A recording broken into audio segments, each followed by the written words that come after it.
स्वागत है एक बार फिर और अब पहली खबर। दोस्तों तैयार हो जाइए, बिहार की राजनीति में धमाका होने वाला है। दो दिग्गज, एक ऐतिहासिक सीट, लेकिन आखिर इसके पीछे का असली मकसद क्या है? सुर्खियों के पीछे असल में क्या चल रहा है? 3 दशकों से ज्यादा समय से बिहार पर राजनीतिक दिग्गजों का दबदबा रहा है, लेकिन अब तेजस्वी यादव की बारी है। जैसा कि आप स्क्रीन पर देख रहे हैं, राघवपुर लालू फैमिली स्ट्रॉन्गहोल्ड, ये सीट उनके परिवार की विरासत है और ये सालों से हो रहा है। लेकिन फिर रणनीतिकार से नेता बने प्रशांत किशोर एक अभूतपूर्व चुनौती के साथ मैदान में उतरते हैं और इंटरनेट पर तो हंगामा मच गया है। स्क्रीन पर देखिए, ये चेतावनी दे रहा है, पीके's चैलेंज, अनामेथी रिपीट। वह सीधे तेजस्वी को चुनौती दे रहे हैं। लेकिन असली खेल तो ये है, तेजस्वी सिर्फ हाथ पर हाथ धरे नहीं बैठे हैं, वह कथित तौर पर दूसरी सीट मिथिलांचल के फूलप्रास पर नजर गड़ाए हुए हैं ताकि अत्यंत पिछड़े वर्गों को जीत सके। स्क्रीन पर देखिए, ये विवरण देता है the fuller powers play targeting EBC votes. क्या यह एक शक्ति प्रदर्शन है या एक समझदारी भरा कदम है या एक बहुत बड़ी गलती? तो दोस्तों, दांव इससे ज्यादा ऊंचे नहीं हो सकते। ये सिर्फ एक सीट की बात नहीं है, ये बिहार की राजनीति के भविष्य और एक बड़ी विरासत की बात है जो दांव पर लगी है। क्या तेजस्वी अपनी शक्ति को मजबूत कर पाएंगे या किशोर राजद के गढ़ की नींव हिला देंगे? तो अब आगे क्या होगा? अपने विचार नीचे कमेंट्स में बताइए। अविश्वसनीय खोजों के हमारे विषय को जारी रखते हुए अगली खबर तो होश उड़ाने वाली है। तो दोस्तों, आपको इस पर यकीन नहीं होगा कि हमने क्या पता लगाया है। क्रिप्टो की दुनिया में सब कुछ एकदम से तबाह हो गया है, पूरा मार्केट ही बैठ गया। रातों रात अरबों डॉलर कैसे गायब हो गए और बिटकॉइन जैसे बड़े खिलाड़ी भी किनारे पर पहुंच गए। ये कहानी है शुल्कों, घबराहट और एक ऐसी बाजार गिरावट की जिसे आप कभी नहीं भूलेंगे। दोस्तों, ये सब एक ऐसे ऐलान से शुरू हुआ जो आज तक कभी नहीं हुआ था। राष्ट्रपति ट्रंप ने चीनी आयात पर 100% अतिरिक्त शुल्क की घोषणा कर दी और स्क्रीन पर देखिए, Trump hits China 100% tariffs Aditya. ये सिर्फ एक व्यापारिक विवाद नहीं था, इसने वैश्विक अर्थव्यवस्था, खासकर क्रिप्टो बाजार में भूकंप ला दिया। लेकिन यह तो बस शुरुआत है और इसका असर तुरंत और भयानक हुआ, जैसा कि स्क्रीन टेक्स्ट पुष्टि करता है। 6 मिलियन ट्रेडर्स, $19 बिलियन गौन। हम क्रिप्टो इतिहास की सबसे बड़ी निकासी घटना की बात कर रहे हैं और ये आंकड़े तो बस चौंकाने वाले हैं। 1 घंटे से भी कम समय में $7 बिलियन से ज्यादा साफ हो गए। ये सिर्फ गिरावट नहीं थी, ये एक डिजिटल भूकंप था। तो इतनी बड़ी गिरावट क्यों हुई? खैर, जैसा कि स्क्रीन पर दिख रही जानकारी बताती है, Chinese investors, crucial market shift. Anuj Gupta और डेविड जियोंग जैसे विशेषज्ञ क्रिप्टो में चीनी निवेश की भारी मात्रा की ओर इशारा करते हैं। इन शुल्कों ने बाजार के भरोसे को कमजोर किया, जिससे एक ब्लैक स्वान इवेंट शुरू हो गया। लेकिन रुकिए, क्योंकि कहानी और भी उलझने वाली है। ये सिर्फ एक प्रतिक्रिया नहीं थी, ये एक डोमिनो इफेक्ट था। बिटकॉइन अकेले 13% से ज्यादा गिरकर $105,554 पर आ गया, जिससे इसकी बाजार पूंजी नाटकीय रूप से नीचे चली गई। बिटकॉइन के लिए अगला बड़ा सहारा $100,000 का अहम स्तर अगर ये गिरता है तो ये 3 साल के तेजी के दौर के अंत का संकेत हो सकता है। तो दोस्तों, आपके हिसाब से आगे क्या होगा? क्या ये एक नए क्रिप्टो के सर्द मौसम?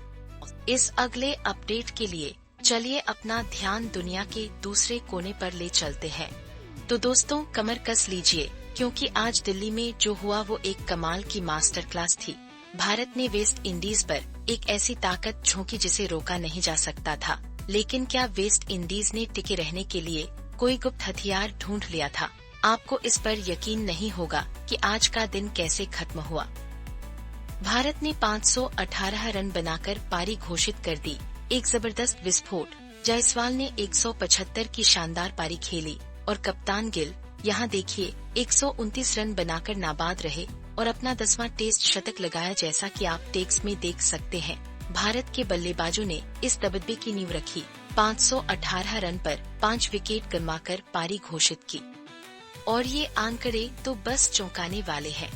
और फिर विकेट धड़ाधड़ गिरने लगे। जडेजा ने 3 विकेट झटके, जिनमें चैंडरपल और कैंपबेल शामिल थे। कुलदीप ने अथनाज को आउट किया। दिन का खेल खत्म होने तक वेस्ट इंडीज 140 पर 4 था, 378 रनों से पीछे।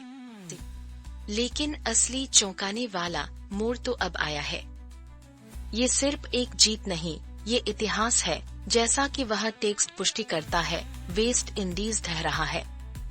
इस गिरावट के बावजूद वेस्ट इंडीज ने कुछ हिम्मत दिखाई। शाई होप और तेविन इमलाज डटे रहे, दिन का खेल खत्म होने तक नाबाद रहे। उन्होंने आखिरी सेशन में 114 रन बनाए, जिससे उनके बड़े अंतर में उम्मीद की एक किरण जगी। वे अभी भी 378 रनों से पीछे हैं, जैसा कि आप देख सकते हैं।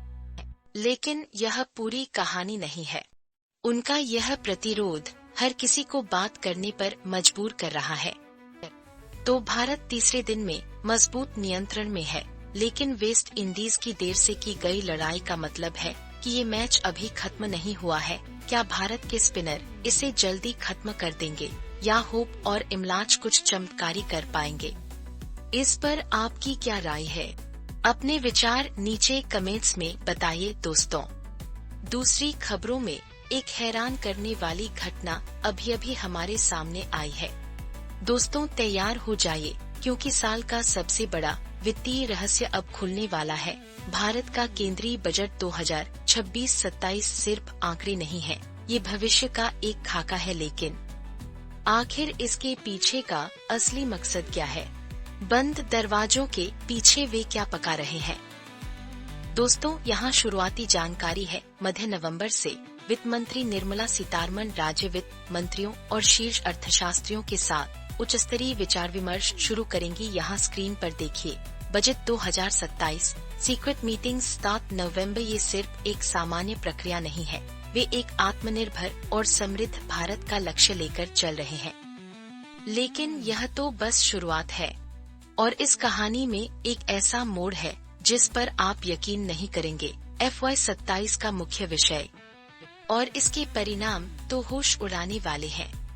लेकिन असली चौंकाने वाला मोड़ तो अब आया है। ये बजट पुराने वार्षिक राजकोषीय घाटे के लक्ष्यों को छोड़ रहा है। इसके बजाय वे एक नए पैमाने पर टिके हुए हैं। कर से GDP अनुपात स्क्रीन पर देखिए। Fiscal shift debt to GDP is the new अंक। यह एक बहुत बड़ा संरचनात्मक बदलाव है, जो अधिक पारदर्शी और लचीले वित्तीय मानक की ओर बढ़ रहा है। आंकड़े तो एक बिल्कुल अलग ही कहानी बताते हैं।